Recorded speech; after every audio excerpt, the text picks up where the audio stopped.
Gentlemen, welcome to the World of Wrestling podcast. Here today to discuss about the AEW Dynamite spring break or beach break, whatever you want to fucking call it, May 14th, 2025 review. My thoughts on the show: it was kind of a hit and miss type of show for me. There were some good things on the show. There were some things I didn't care to sit through and watch.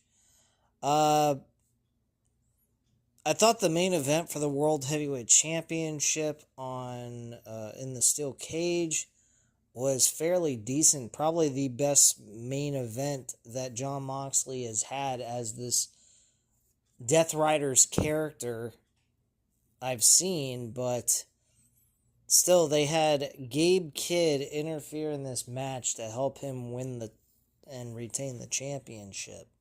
So it kind of leaves me scratching my head a little bit on that. You also have, you had Will Ospreay and Hangman Page tagging up in the opener of the show with, against, Takeshita and, Josh Alexander. And me personally, I thought this was an excellent opener to the show. Good tag team matchup. And I like the way TK ended the match. They had both Hangman and Will Ospreay connect with their finishing maneuver simultaneously on, I believe it was Takeshita. And Hangman Page got the pin for the 1-2-3. I thought that was a nice touch. I thought that left a little unpredictability towards the match on who is supposed to win the match, because I think if they would have just had one or the other connect on their finishing maneuver, it would have left things a little bit more predictable, giving you kind of a clue of who's supposed to win, leaving it much more of it gives you that kind of feel like it's hard to predict. You don't know what to expect. And it kind of feels like a legitimate matchup that is not scripted. It doesn't feel like it's so predetermined that you know what it is. So it leaves that kayfabe feel alive while you watch it live when it occurs. At Double or Nothing. So I think that's going to be pretty cool to watch and see what these guys do and who they decide to book to win the match. Either one is fine with me. I would lean more towards Hangman Page because he has the bigger story. Will Ospreay, great wrestler. Him winning a world championship and him being ascended to the top of the food chain in AEW isn't terrible, but it doesn't have the same kind of impact that Hangman Page would have being World Heavyweight Champion and beating Jon Moxley for the championship. So, I'm sure, though, that these two are going to put on a great matchup with each other. Very exciting stuff to look forward to between these two in their Owen Hart tournament finals match. We had Ricochet going one-on-one with Zach Gowen. Zach Gowen we haven't seen since WWE days, I think. Unless you've followed him in the independent scene. I don't know what he's been doing outside of WWE. But I was very surprised to see him here on the show. But he actually wrestled Ricochet in a one-on-one match. Ricochet ends up winning the matchup altogether. We had a title eliminator fatal four-way. Mina ends up being the one to defeat the Women's World Champion Toni Storm, and it was announced that these two will compete at Double or Nothing for the Women's World Championship. Great. Bobby Lashley and Shelton Benjamin I believe they defended their tag team titles against Top Flight. Top Flight ends up losing this matchup. Nothing special here or exciting. It is what it is. And then we got the announcement on whether or not MJF was going to be part of the Hurt Syndicate. leading up to this, there was a segment that occurred where MJF was asked by Renee Paquette what would happen if they don't accept you as part of the Hurt Syndicate. What would you do? And he kind of was left speechless. MVP Bobby Lashley and I believe Bobby Lashley and Shelton Benjamin were there. They patted him on the back, and MVP says, "You're going to get what you deserve," as if you're going to get your ass kicked, is what he thought they were referring to, and what have you. So he was a bit nervous. So before they called him out, he was hiding behind Tony Khan like he was a cowardly dog hiding from his owner as if he did something really bad in the house, like pissed or shit. I think it was more of a comic relief type of thing, personally. But they finally, all three of them agreed. MJF is part of the Hurt Syndicate, including Bobby Lashley, agreed with that at this point. MJF, after that, there was, I think a few segments later, we had MJF backstage with MVP. He says, "I'm really excited about the contract signing and me being part of the Hurt Syndicate. I'm going to have my lawyer, Mark Sterling, take a look at the contract before I make the sign." And MVP felt a little insulted by that. He was like, "Really? You need a lawyer to look over the contract before you sign it? Like, I thought you trusted me," kind of mentality. He goes, "No, it's not about trusting you. It's just, it's a business thing. We're making a business contract. I think it's best for me to have a lawyer at least look over it, make sure everything's kosher before I sign it." And MVP goes, "All right, no problem. It is business, so no problem, cool." Seemed a little insulted, though, by the idea of having a lawyer look over the contract before he signs it. So there's a little controversy going on with MVP already with MJF. So MVP is the one that's having issues with MJF already, not even Bobby Lashley or Shelton Benjamin, which is fucking crazy. I think the story of this is going to lead to him not getting the World Championship, being part of the Hurt Syndicate, realizing that he's wasted all of his fucking time with these three guys, and he was going nowhere. And at that point, it might lead him to being a babyface and the Hurt Syndicate being heels. I don't know. It all depends on who's screwing over who in the process. So if Hurt Syndicate gets screwed over by MJF at the end of the day after becoming world champion, then yeah, I can understand that would make MJF still the heel while they stay babyface as well. Because I think the Hurt Syndicate's more of a babyface than heel, because they're not really cheating. They're not fucking anyone over. They're just beating the shit out of people. And that's what people love about them. And that's what's getting them over, and that's why I view them as babyfaces. To be quite frank with you, I don't know, how they view them. I mean, how they portray them on television, because honestly, they don't cheat to win, and they don't really shit on the audience either, at all. If they are heels, they're a different type of heels, because they don't insult the audience. They don't cheat. They don't do any of that. They just win matches and beat the shit out of people. And that's pretty much what they do on this show. So to me, that's not a heel. That's a baby face. Like an anti-hero type of group is what they are to me. Even though they're not, being goody two-shoes and all that. They're being assholes to people and still beating the shit out of people and all that. But still, at the end of the day, it's them being, straight up. They're not trying to, screw people over in anything. They're just winning matches. So, it is what it is.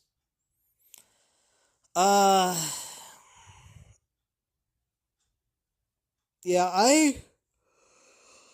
I really bored out of my mind with AEW, honestly, guys. I don't know how to put it with you guys about AEW, but I'm not as big of a fan as I once was.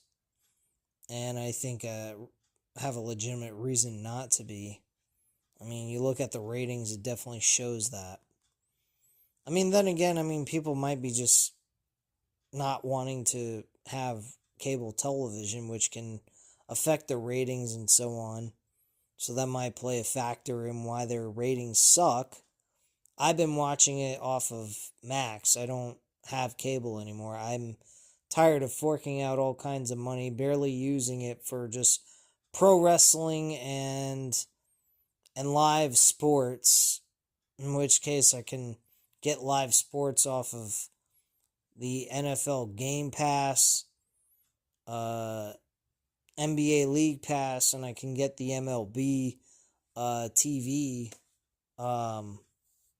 thing as well. And if I wanted to watch hockey, I can watch that at any point in time I want to on ESPN Plus. So I have access to all those types of sports. So in all honesty, I really don't need it.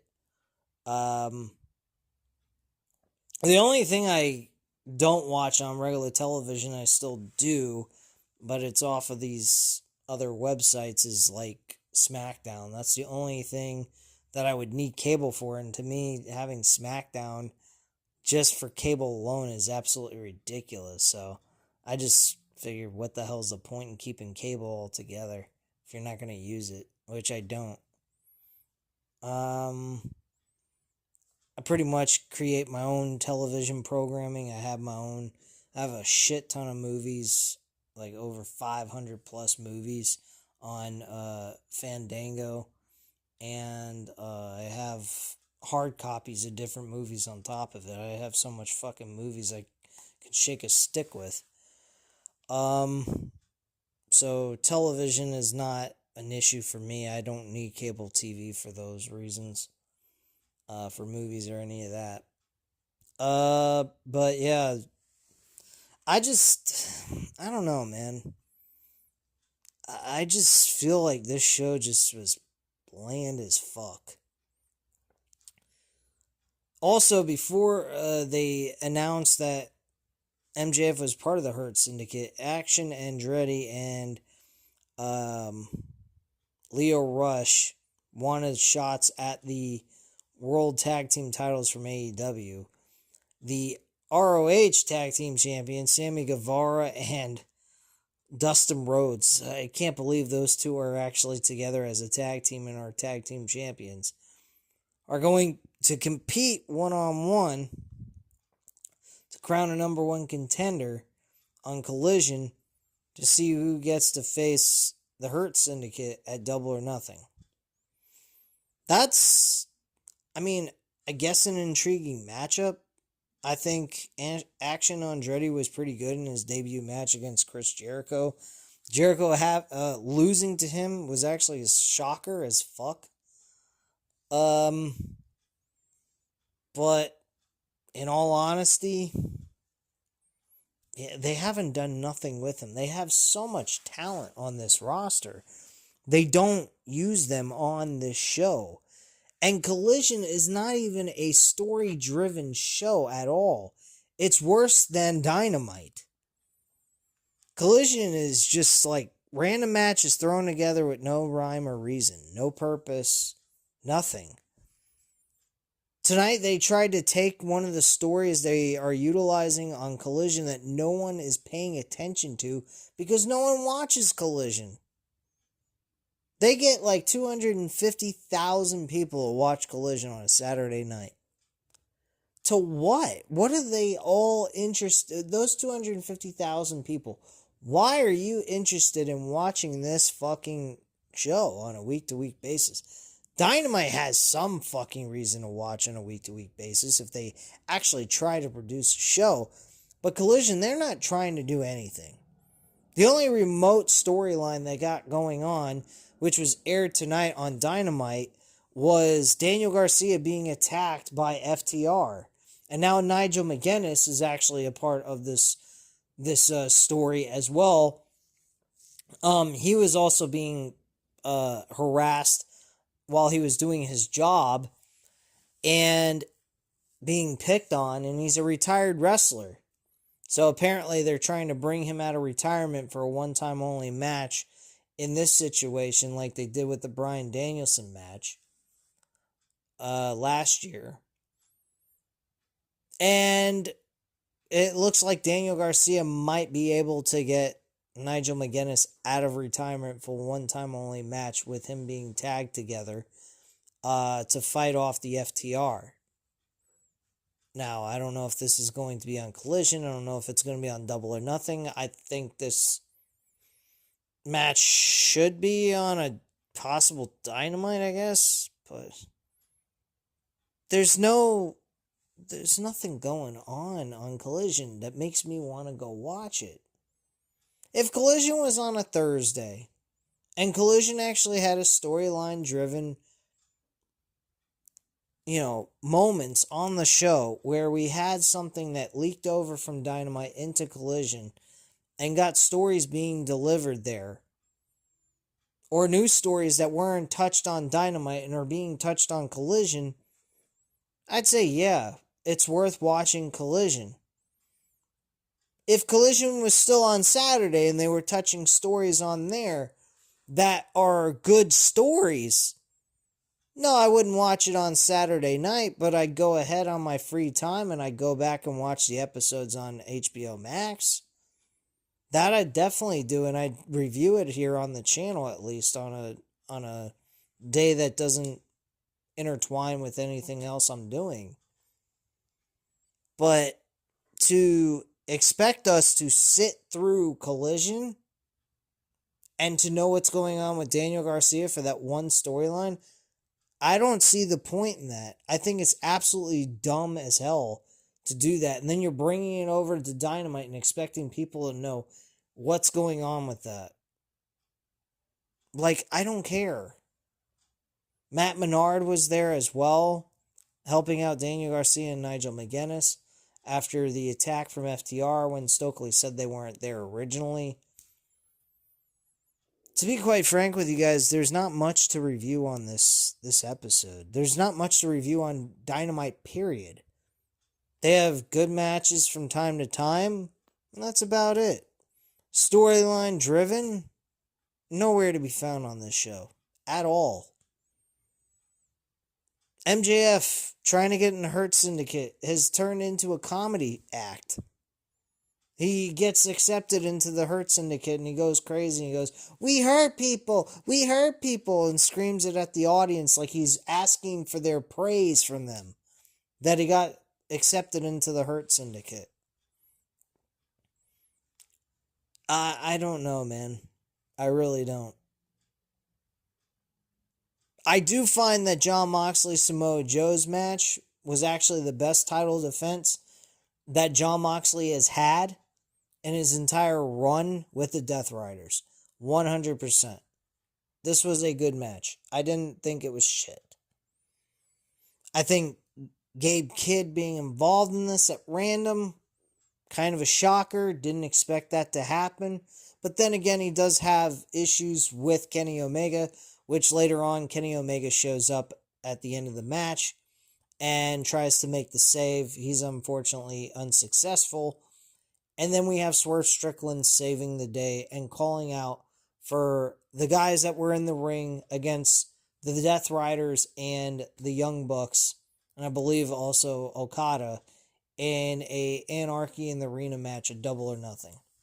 So we still can't get a blood and guts match on a pay-per-view. We continue to sell that match for live television for free. I think Tony Khan's a gosh darn idiot. Double or Nothing should have had blood and guts. I've been mentioning this for weeks now. Even Swerve Strickland stated he wants to do a blood and guts. There was a mention that he wants blood and guts. I'm lost, man. That's what I was hoping to hear. Instead, it was Anarchy Arena, which is basically a watered down version of Blood and Guts. You don't need to have blood anarchy in the arena.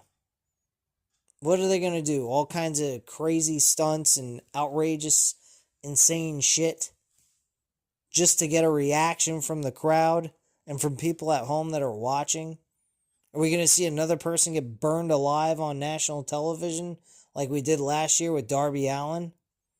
Or it wasn't Darby Allin. It was Jack Perry. Excuse me. You almost forgot his fucking name because he ain't even shown on television anymore. I mean, this is honestly, I don't know what to say to all this. I really don't. I just find that this company is lackluster. They don't seem to care. And they just book matches for the sake of booking matches. That's it. Nothing more, nothing less. Fuck, man. I'd say even Monday Night Raw is better than this episode. The only thing that saves this episode, really, in my opinion, is the opener of the show and the World Championship match. Other than that, none of it fucking means a crock of shit to me. And even the world title match was predictable as fuck. Nobody thought Samoa Joe was going to win. So, but the quality of the match was good. I didn't have an issue with it. Maybe other people might. I don't know. I mean, I do listen to other people on YouTube. I do get their opinions, see what they have to say, if my opinion matches theirs, type of thing. I like to do that. I do have an open mind to a lot of things that people have to say about the product and stuff. And I always keep an open mind about that. But my personal opinion, I didn't really have an issue with the World Championship match. I knew who was going to win, obviously. And they delivered what they needed to deliver here. There was blood. There was a lot of, these guys were tearing each other apart. And they delivered on a decent main event. I think it was a decent main event. A lot better than what we got with Adam Copeland and Jon Moxley. Or especially the match with Jon Moxley versus Swerve Strickland at Dynasty. That was fucking horrendous. I could not believe that you have a Jon Moxley Swerve Strickland match that was terrible. I was shocked that match ended up being a failure of a match. I knew there was a possibility Jon Moxley was going to win, because I believe he's losing that title at All In, but to have Swerve Strickland lose the way he did, and it wasn't even the way he lost, it was the quality of the match was fucking terrible. Like I said, it was worse than Adam Copeland facing Jon Moxley, which is very hard to believe. I mean, I thought Swerve Strickland would make the match entertaining and interesting as hell, but that was not the case. That was a complete failure of all fails. So, I don't know, man. To me, it just seems pretty fucking abnormal, whacked out. But it is what it is, What else happened on this show? I don't fucking know. I really don't care, guys. I really don't. Personally, I think AEW is a lackluster show with some decent wrestling from time to time.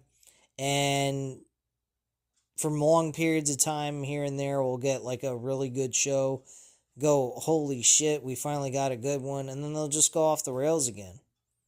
They're not consistent with anything. They're only consistent with booking matches and throwing shit together for a show to just have matches.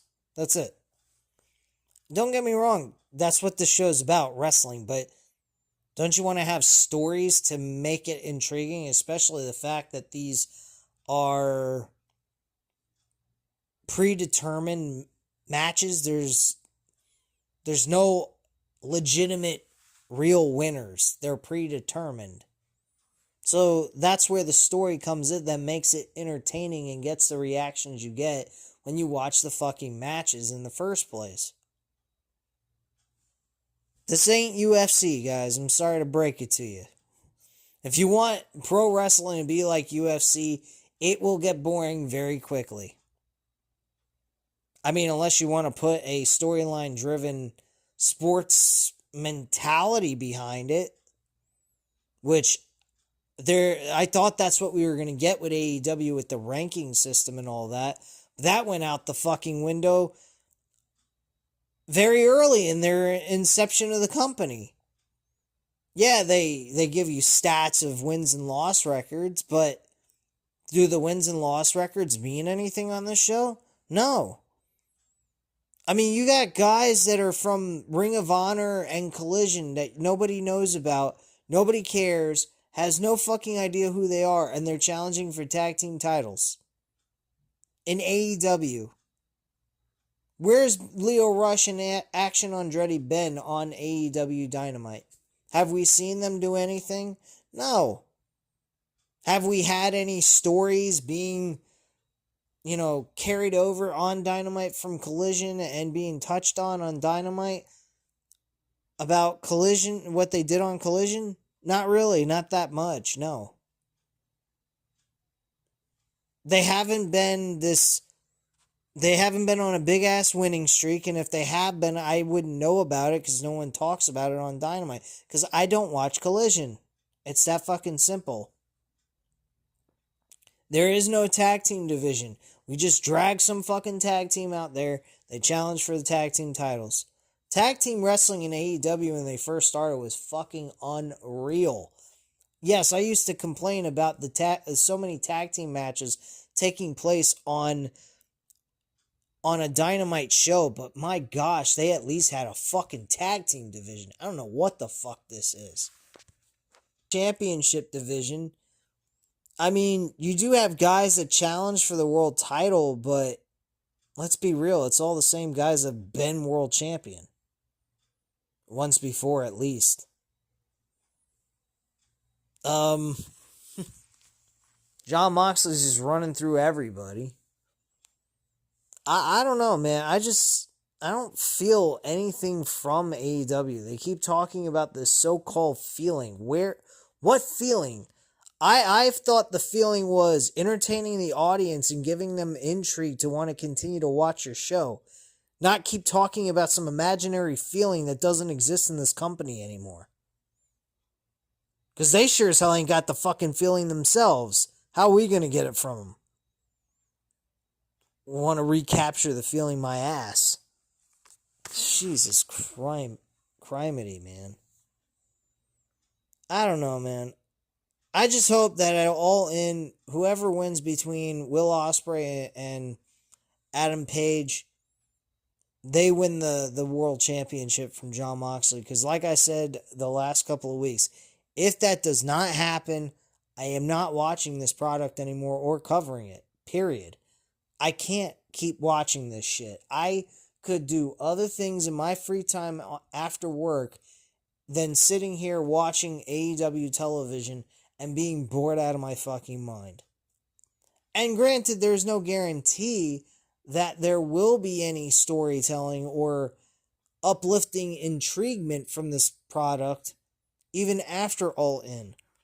But at least we ain't seeing John Moxley as our World Heavyweight Champion, which will then give us the opportunity to possibly see a change in main event title matches on pay-per-views. At least. I mean, Revolution was a good pay-per-view and it got turned into shit from the main event. That's terrible. And then you had a terrible fucking show put together on Dynasty and a terrible main event world title match with Swerve Strickland. I mean, come on, man. But I don't feel anything from this show anymore. And I'm bored doing these reviews. I don't know if you guys can tell, but I don't have the intrigue or care to want to do this shit. I really don't. And it hurts me to say that because when they first started, I was a big AEW fan. And I still am, technically. I can't support this shit. How can you support a product that doesn't give you any effort? There's no fucking effort behind this. What are you calling this shit? How do you call this shit effort? You throw fucking matches together, you do all these flips and dives and bullshit with no stories. MJF, the guy that should be the fucking flagship bearer of this company, should be the world heavyweight champion right now. We got Jon Moxley as the champ. Doing God knows what. I don't know what the fuck he's doing. Then you got the EVPs of AEW joining with the Death Riders with the mission statement, apparently I would assume, was the mission statement all along is to terrorize and destroy AEW from the ground up. Which, trust me, they're doing a fantastic job of that with their highly unentertaining shit that they do. Because there's nothing entertaining about the Death Riders. I mean, at this point, I'm surprised I even said anything positive about this steel cage match that happened tonight. But, yeah, I actually thought that the match was fairly decent. And it was a good main event. But, other than that, this show could go suck a dick. I don't give a fuck. If I missed, I wouldn't have cared. I knew Jon Moxley was retaining the fucking title. I knew Will Ospreay and fucking Hangman Page was going to win their tag team match, obviously. Can't have them fucking lose and have one of them lose. That would be ridiculous. That was the two biggest important matches on the show. The rest of it was just fluff shit. And MJF being announced as part of the Hurt Syndicate officially. Now we're doing a contract signing, which may turn into a fucking fiasco for all we know. Who knows? They just keep dragging their feet with this story. Just get to the fucking point already. Because, to me, him being worried about getting into the Hurt Syndicate, instead of worrying about going after the world title, is just kind of telling the story of, don't waste your time trying to get involved with something that you're not going to fit in with. And worry about doing it on your own. It's pretty much what I'm getting from this storyline, or what I perceive as what they're trying to tell here. But, I don't know. It's just me. I'm just kind of ranting in a very calm manner instead of yelling and screaming like a raving lunatic. Because honestly, me yelling and screaming is not going to help this product get any better. It's not going to do anything. I know I'm highly entertaining when I'm doing that. But this, it's not even... It doesn't even get me mad. It just makes me want to tune out completely. I don't know. If we get another AEW pay-per-view event that turns into dog shit, I am definitely going to rant about it. Most definitely. So, anyway, that's all I have to say at this point in time. If you enjoyed the video, by all means, hit the like button. I'd greatly appreciate it. Hit the subscribe button if you're not already subscribed to the channel. And leave a comment down below. I'll definitely get back to you on that. Thank you guys very much for watching. And have a great night, guys. Bye.